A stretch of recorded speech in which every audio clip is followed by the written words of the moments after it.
जय हिंद। स्वागत है भगत सिंह जी की क्लास में। बहुत दिनों बाद आ रहे हैं क्योंकि थोड़ा सा पूजा पाठ के कारण।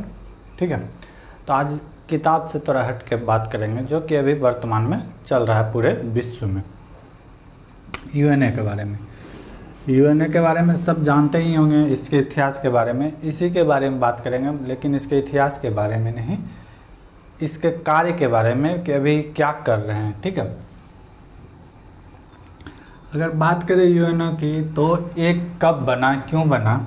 ठीक है, ये बने थे 24 अक्टूबर 1945 को। बनने का कारण था कि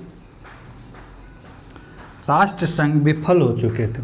प्रथम विश्व युद्ध के बाद राष्ट्र संघ की स्थापना हुई थी 10 जनवरी 1920 को, लेकिन ये कारगर साबित नहीं हुआ। ये दूसरे विश्व युद्ध को नहीं रोक सका और दूसरा विश्व युद्ध स्टार्ट हो गया 1939 में। ठीक है, तो दूसरे विश्व युद्ध के मध्य में ही उस समय जो विश्व के देश थे वो विचार कर रहे थे कि नहीं, अब इस तरह का युद्ध नहीं होना चाहिए, क्योंकि युद्ध के कारण बहुत सारा हानि होता है। जो देश जीतता है उसको भी हानि होता है, जो हारता है उसको तो बहुत बड़ा ही हानि होता है। तो इसीलिए एक यानी कि चार्टर एक्ट बना था जिसको कहते हैं अटलांटिक चार्टर एक्ट 1942 में। इसके तहत यह तय किया गया था कि कोई भी देश के लिए समुद्री सीमा यानी कि रोक नहीं होगा। ठीक है, कोई भी देश किसी देश पर आक्रमण नहीं करेगा, अंतर्राष्ट्रीय शांति बना के रखा जाएगा। फाइनली इसका एक और बैठक हुआ 1942 में। ठीक है, 1942 में पहला, दूसरा 1944 में। ठीक है, उसके बाद फाइनली 15 अक्टूबर 1945 को लगभग 51 देश ने हस्ताक्षर कर यूएनओ की स्थापना की। ठीक है, लेकिन ये अस्तित्व में आया 24 अक्टूबर 1945। जब ये अस्तित्व में आया तो इसका थीम क्या था, यानी कि पहला थीम था कि अब थर्ड वर्ल्ड वार नहीं होने देंगे। फर्स्ट तो हो गया था, सेकेंड भी हो गया, लेकिन अब क्या था कि थर्ड वर्ल्ड वार नहीं होने देंगे। वर्ल्ड वार से बहुत सारा हानि होता है। ठीक है, क्या था कि समुद्री सीमा के रूप में निर्धारित किया जाएगा कि कहाँ तक किसका सीमा होगा। ठीक है, उसके बाद है इंटरनेशनल शांति की बात होगा। ठीक है,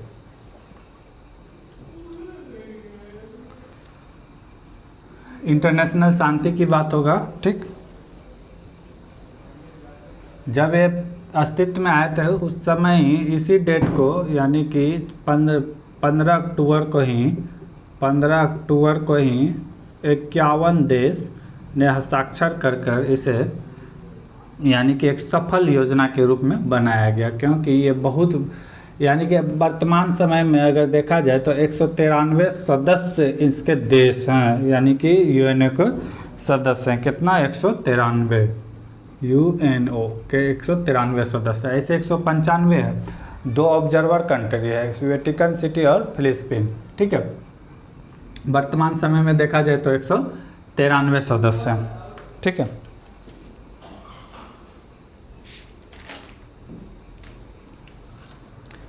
इसका अस्थायी सदस्य की बात करें यानी कि 5 ऐसे देश हैं जिसके पास वीटो पावर है। वीटो पावर पहले बात करेंगे कि राष्ट्र संघ जो असफल हुआ उसका कारण क्या था।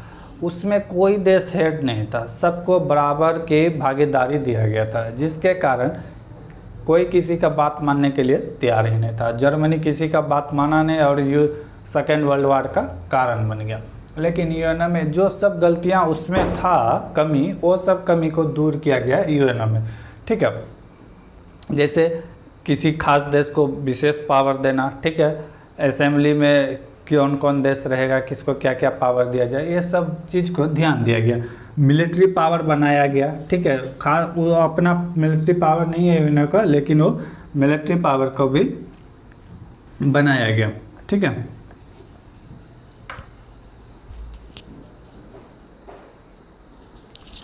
यूएनओ जैसे बना, यूएनओ की स्थापना हुआ तो जिस तरह समुद्र मंथन से विष और जहर दोनों निकले थे, उस तरह जब यूएनओ का निर्माण हुआ तो दो प्रकार का कारण हुआ। एक तो अमृत के तरह बना कि यह सबसे बड़ा संगठन बना, अभी तक इससे बड़ा संगठन नहीं था। दूसरा, शीत युद्ध की भावना उत्पन्न होने लगी एक दूसरे के प्रति, शीत युद्ध, कोल्ड वॉर। ठीक है, यूएनओ एक फैक्टेबल है या नहीं जानेंगे। यूएनओ की स्थापना 1945 में हो गया। जस्ट सबसे यूएनओ बनने के बाद प्रथम युद्ध जो हुआ वो आपका अरब और इजराइल के बीच हुआ, अरब और इराक के बीच हुआ। किसके बीच हुआ? अरब और इजराइल के बीच हुआ 1948 में। कब हुआ? 1948 में अरब और इजराइल के बीच, इजराइल के बीच हुआ। इस युद्ध को नहीं रोक पाया यूएनओ। ठीक है, नहीं रोक पाया। सेकेंड आपको देखने में लगा 1947 में जो कश्मीर का मामला था। किसका मामला था? कश्मीर का। कश्मीर का मामला क्या था? कश्मीर भारत का ना हिस्सा था ना पाकिस्तान का हिस्सा था, एक स्वतंत्र प्रांत रहने की बात की गई थी। लेकिन विलय पत्र में हरि सिंह वहाँ के राजा थे, विलय पत्र में जवाहरलाल नेहरू के हस्ताक्षर करके भारत में मिलना चाहते थे, लेकिन पाकिस्तान उस पर कब्जा कर रखे थे। तो पंडित जवाहरलाल नेहरू पहुँचे यूएनओ पहुँचा, तो वहाँ पे जब विलय पत्र में हस्ताक्षर था तो पूरा कश्मीर भारत का ही पार्ट होना चाहिए था। लेकिन यूएनओ में पाकिस्तान का हमदर्द थे अमेरिका और ब्रिटेन, उन्होंने डिस्ट्रीब्यूटर थ्योरी लगा दिया जम्मू कश्मीर में। ठीक है, कि जहाँ तक जो है वहीं तक, जो पूरा भारत में कश्मीर होना चाहिए वो पाकिस्तान को मिल गया। यहाँ से भी गलत संदेश जाने लगा कि यूएनओ सही रूप से फैसला नहीं करते हैं, पक्षपात करते हैं। क्योंकि कश्मीर तो वहाँ के जो राजा थे वो तो विलय पत्र में हस्ताक्षर किए थे, तो पूरा कश्मीर भारत का होना चाहिए था। लेकिन वहाँ पे क्या किया? कश्मीर को बांटा गया यूएनओ के द्वारा, पाकिस्तान को भी दे दिया गया और भारत को भी दे दिया गया। तो यहाँ से यूएनओ की छवि धूमिल होते नज़र आ रहा था कि पक्षपात करते हैं, यानी कि निष्पक्ष फैसला नहीं कर पाते हैं यूएनओ। ठीक है, तो 45 में गठन ही हुआ, 47-48 तक पता चल गया कि क्या यूएनओ का क्या पावर है। ये युद्ध नहीं रोक पाए। भारत का जो कश्मीर का मामला था वो भी डिस्ट्रीब्यूटर करके छोड़ दिए, जबकि फाइनली पूरा कश्मीर भारत को मिलना चाहिए था। ठीक है,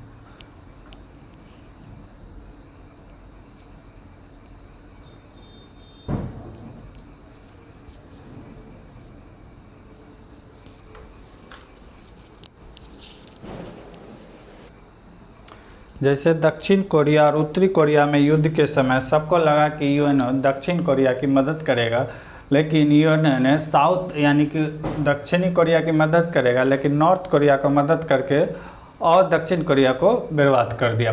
ठीक है, तो ये सारा है कि लगता है एक समय कि यूएनओ नहीं अच्छा है, लेकिन आप देखिएगा तो यहाँ पे कोई पावर ही नहीं लगता है कि ये यूज कर रहे हैं, कि कोई प्रकार की शक्ति भी नहीं है। वर्तमान समय में आप देख रहे हैं इजराइल हमास के युद्ध, वहाँ पे भी देखिए लग रहा है ना यूएनओ कुछ कर ही नहीं रहा। यूएनओ का काम है कि युद्ध होने ना दे, लेकिन युद्ध हो रहा है। हाल फिलहाल में अभी रसिया और यूक्रेन के बीच युद्ध है, तो कर क्या रहा है यूएनओ? कर क्या रहा है? अगर युद्ध रोक ही नहीं पा रहा है तो ऐसे संस्थाओं को क्या समाप्त कर देना चाहिए? इसकी इतने बड़े संस्था होके भी अगर रोक नहीं पा रहे हैं तो क्या इसे समाप्त कर देना चाहिए? मन में क्वेश्चन उठता होगा कि हाँ, तो जब युद्ध ही नहीं रोक पा रहे हैं, युद्ध हो ही रहा है तो समाप्त कर देना चाहिए। लेकिन इस युद्ध ना रोक सके, लेकिन और मामले पर ये कारगर साबित हो रहे हैं। जैसे आप यूनेस्को से ले लीजिए, जितने भी धरोहर थे उसे बचाने का कार्यक्रम चला रहे हैं। ठीक है, पर्यावरण सुरक्षित करने के लिए कार्यक्रम चला रहे हैं, तो इस क्षेत्र पर कारगर है, लेकिन ये युद्ध के क्षेत्र पर ये विफल साबित हो रहे हैं, वहाँ पे ये कारगर साबित नहीं हो पा रहे हैं। ठीक है, जैसे कुछ मामला में ये यूएनओ कुछ काम कर पाए हैं, जैसे कि 1956 में स्वेज नहर क्राइसिस हुआ था, तो वहाँ पे यूएनओ के प्रभाव के कारण ही मिस्र से ब्रिटेन, फ्रांस और रसिया को बाहर निकाला गया था। ठीक है, 1961 में कांगो संकट से उबारा गया था। 1961 में कांगो संकट हुआ, वहाँ से यूएनओ ही से उबारा गया था। 75 में साइप्रस संकट, वहाँ से भी यूएनओ ने बाहर निकाला था। 1978-79 में कंबोडिया संकट, वहाँ से भी यूएनओ ने निकालने में सफल रही। यहाँ पे सफल नहीं बोल सकते हैं, लेकिन एक ईमानदार पूर्वक प्रयास किए थे। ठीक है, 1991 में खाड़ी का देशों का संकट, यहाँ भी इन्होंने बहुत अच्छा प्रयास किए थे यूएनओ ने। जहाँ पे सहमति नहीं बनी 2017-18 में सीरिया, ठीक है, जहाँ पे आपका चाइना और रसिया ने यानी कि वीटो पावर का प्रयोग कर दिया, इसे रोकने में यूएनओ सफल रही। वर्तमान में आप देख रहे होंगे यूक्रेन, रूस, अभी इजराइल हमास का युद्ध चल रहा है। बस यूएनओ देख रहा है आम जनता की तरह, ठीक है, कुछ कर पा नहीं रहे। तो एक सवाल उठता है, क्या यूएनओ को समाप्त कर दिया जाए? नहीं, यूएनओ एक ऐसा संगठन है कि कितना भी बड़ा देश हो, कितना भी शक्तिशाली देश हो, उसके खिलाफ आवाज़ उठाता है। जैसे रसिया ने यूक्रेन पे हमला किया, तो रसिया के खिलाफ आवाज़ उठाया गया। आवाज़ उठाने से क्या होता है, उसका जो छवि है वो पूरे विश्व में खराब हो जाता है कि रसिया का छवि अभी पूरे विश्व में खराब हो चुका था। उससे आर्थिक रूप से बहुत हानि होता है। ठीक है, उसके यहाँ कोई व्यापार करने के लिए नहीं आता है, तो इस तरह का हानि होता है। अगर यूएनओ नहीं रहता तो इस तरह के आवाज़ उठाने वाला किसी देश में क्षमता नहीं है। बड़े देश उसका मित्र होते हैं तो आवाज़ उठाएंगे नहीं। तो यूएनओ में वो क्षमता है कि किसी के खिलाफ भी आवाज़ उठा रहे थे। कुछ और क्षेत्र में काम किए हैं, जैसे पोलियो मुक्त बना रहे हैं पूरे विश्व को, एड्स के बारे में जागरूकता फैला रहे हैं। तो ये सब काम यूएनओ कर रहे हैं। लेकिन बड़ा विफलता लगता है जब कोरोना के बारे में सुनते हैं, क्योंकि कोरोना चाइना से ही फैला था और इसके बारे में यूएनओ चुप है, क्योंकि यूएनओ का अस्थायी सदस्य में ही चाइना आते हैं।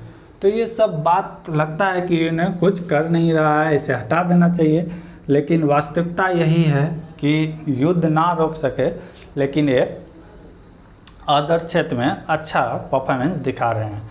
जब यूएनओ बना था 1945 में, उस समय और अभी के समय में बहुत अंतर है, क्योंकि उस समय जो देश पावरफुल थे, ब्रिटेन सब, अभी के समय पे उसका जो शक्ति है ख़त्म हो चुका है। लेकिन उस समय जो कंट्री उसका सदस्य बनने लायक नहीं था, वो अभी पावरफुल बन चुका है। जैसे भारत हो गया, जापान हो गया, ब्राज़ील हो गया। तो ये लोग देश पावरफुल हो रहा है। या तो वीटो पावर को ही समाप्त किया जाए, या तो वीटो पावर और जैसे देश को दिया जाए, जैसे भारत हो गया, जापान हो गया। ये सब बहुत आगे टेक्नोलॉजी में जा रहे हैं, तो इसे वीटो पावर देना चाहिए। अगर वीटो पावर सबको दे देगा तो ज़्यादा समस्या होगा। ठीक है, क्योंकि वीटो पावर में एक भी अगर अपोजिट जा रहा है तो उसे रद्द करना पड़ेगा। तो इससे बढ़िया है कि वीटो पावर को समाप्त किया जाए, लेकिन ये भी होने नहीं दिया जाएगा। ठीक है, तो ये सारी बातें हमने यूएनओ के बारे में किए। किसी और वीडियो में देखेंगे कुछ और। तब तक के लिए जय हिंद, जय भारत।